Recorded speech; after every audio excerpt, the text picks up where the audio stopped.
Nick and Leslie talking holiday cheer.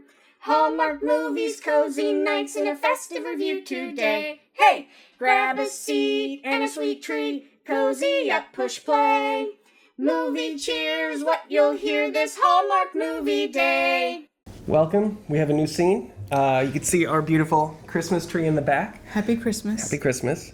One thing we decided this year is that we don't care about the neighbors, so we put all of our Christmas lights inside the house, and it's beautiful. Gorgeous. Highly recommend. I'm not a big light person. Like, big light overhead, it's too much, it's overstimulating. But this gives the house just a beautiful glow. We put them on top of the cabinets in the kitchen, so they're like lighting up the ceiling. Mwah. Jeff's kiss. Jeff's kiss. Beautiful. All right, so in today's episode, we are reviewing... There's a lot of movies this weekend. My goodness. I feel like, just based on the ones we've seen so far, I feel like they're just kind of shoving whatever they can into Thanksgiving weekend. I get it. No one wants to move at this time. So Thursday, we are starting with Debbie McComber's Joyful Miss Miracle.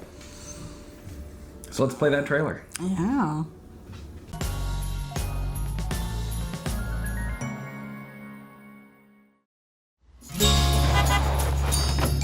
Help has arrived. Holiday cheer comes in many forms. Christmas, that is where I thrive. And there's no one quite like her. Thank you, Mrs. Miracle. She's lifting spirits. Group hug. Have a cookie. Is there anything you can't do? And making everything merrier. You and Charlotte seem to be reconnecting. I feel like myself again. It's you. Debbie Macomber's Joyful Mrs. Miracle. Only on Hallmark Channel. How'd you feel about Debbie McComber's Joyful Miss Miracle? I was not a fan of it. Was it beautifully decorated? Yes. Balsam Hill was very much so present in the scenes. Everything was beautifully decorated. But it, you can watch it in the background, but this is not a must-see. Not a must-see. I'm assuming, okay, so this is my thought process. Based on the title, I assume it's based on a book. Now, because why else would you put some woman's name in there, Debbie McComber? I see what you're saying. But that being said, it feels like it's inspired by Succession. Yes. Because it's got the same three stereotypical kids, and they're all coming back home because grandma died, and they want to see who gets a seat on the board of the construction company that grandma ran. And mix it with Mary Poppins. Yeah. Yeah, there's a magical estate planner. Or Barney, the dinosaur, whichever way you want to put it. He also had a magical bag. So there's a magical estate planner who does the, look how many things I fit in my bag gag 4 or 5 times throughout the movie. I guess right, and who else has nothing going on and is able to do everything in the world at once and not be tired whatsoever. Yeah. And no one questions why this bitch is magical. Nope. And then there's this whole other subplot about this wealthy girl, the wealthy daughter used to be in love with the stable boy. Granddaughter. The granddaughter used to be in love with the stable boy when they were kids. And it's funny to think that this family's so wealthy that they actually had a stable boy. That's yes. Sweat novel stereotypes. Very much so. So our characters are Annie, Henry Morehouse, Charlotte, and she's in... Cody is her kid? Yes, Cody's the kid. And then there's Benedict. Who's the stable boy. Oh, no, that's the other brother. Sorry. Yeah, Benedict is the Macaulay Culkin. Oh, he's the oldest one? Yeah. Okay. Yeah, Henry is the Kieran Culkin. Kieran Culkin. Kieran sorry, Culkin, anagram, I guess. Yeah. That's anagram's not the right word. Austin is the stable boy. Leo's the mobster.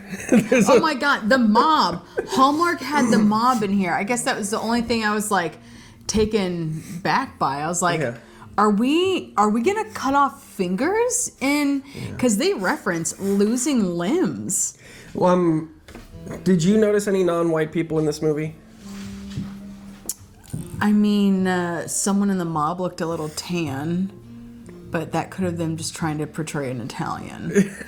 So you might be right. That's yeah, because even the the housekeeper, she was white.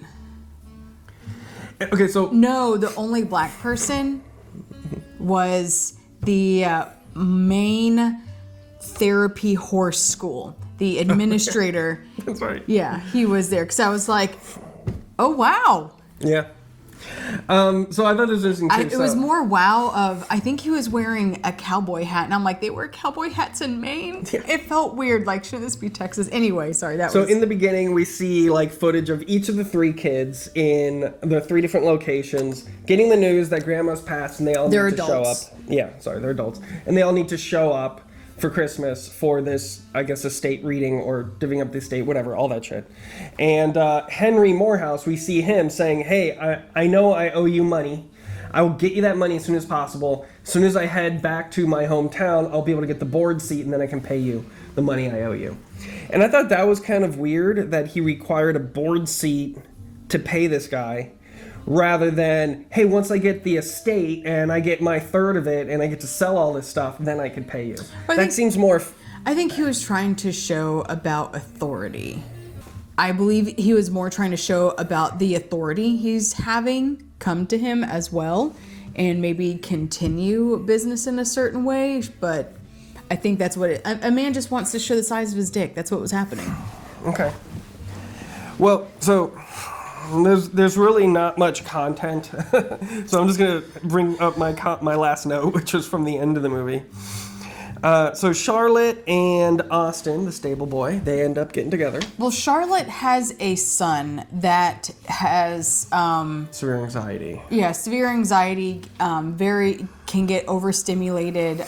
So there's we just have to be aware of what is going on to make sure that he's can be part of the going on activity. So like if the volume needs to be turned down, if everyone needs to stop yelling, if like there's certain textiles around that he doesn't like to touch, so he can be quickly overstimulated. So it was all of a sudden Mrs. Miracle, this woman that came in that was Mary Poppins, was able to calm him down. Turns out she's an angel. So the point is, Cody, they keep saying he's special and that he just needs some extra attention, and then like no one can calm him down but Mrs. Miracle can. Well, Charlotte the mom can, but it's about them coming together also. Anyway, so that's just a struggle. And what's the man's name? Austin, he's the stable boy. He's the stable boy who was using horses to also help Cody. So he's like recognizing that he can be a horse therapist, so animal trainer. Austin gets a job in Maine. It's school. I'm so sorry, spicy water. He's going to a therapy school to become a licensed therapist. Oh, I thought he got a job there. No, I believe it was a school, and he had to do an interview for it. Well, either way, what was interesting is, so Charlotte... And their school started January 2nd. Yeah. I'm like, not even the 6th? So Charlotte decides her and Austin are going to make a go of it, but she also becomes the chairperson of this corporation. Yeah, everyone So she's like, don't worry, I'll move to Maine with you and commute to New York City, and I'll also start practicing law again. Bitch, where do you have the time? Also, you're already... past the bar in Maine. Is there reciprocity in Maine to whichever state that they were into New York? I don't know how the bar works up there. I know Florida can be very lenient in a lot of things. So maybe theirs, I'm sure, is easier. It was just not that great. Yeah. No one was a great actor that really stood out.